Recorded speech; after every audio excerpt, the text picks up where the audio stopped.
नमस्कार साथीहरू, स्वागत छ यहाँहरूलाई हाम्रो एससिसी टेक्निकल व्यू युट्युब च्यानलमा। साथीहरू, म चाहिँ आज तपाईँहरूलाई एउटा सानो जानकारी लिएर आएको छु।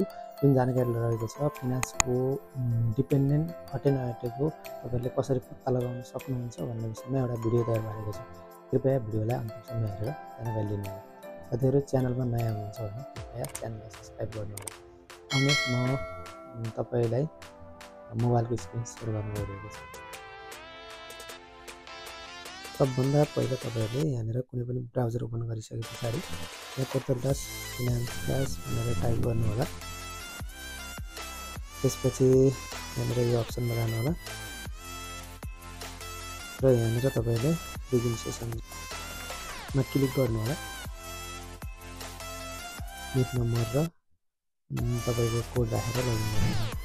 त्यसपछि यहाँ मेनु भन्ने क्लिक गर्नु होला र अलिकति तल देख्नुहुन्छ ट्याक्स सिचुएसन, यसमा क्लिक गर्नु होला। त्यसपछि तपाईँहरूले थोरै स्क्रोल डाउन गर्नु होला।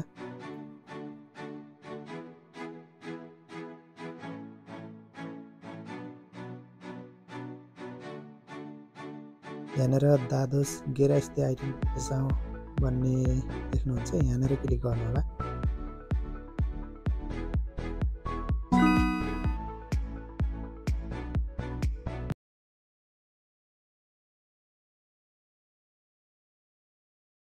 त्यसपछि यहाँनिर विभिन्न अप्सनहरू छन्। यहाँ तपाईँहरूले चाहिँ तपाईँको नेपालको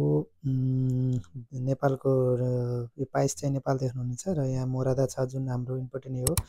यो नाउ रेसिडेन्स र पाइस रेसिडेन्समा पोर्चुगल हुनुपर्छ। यता चाहिँ नाउ रेसिडेन्समा सी र नेपाल भयो भने तपाईँको डिपेन्डेन्ट हटेको हुँदैन। यसरी सजिलैसँग तपाईँहरूले पनि आफ्नो मोबाइलबाट डिपेन्डेन्ट हटे नहटेको हेर्न सक्नुहुनेछ। धन्यवाद।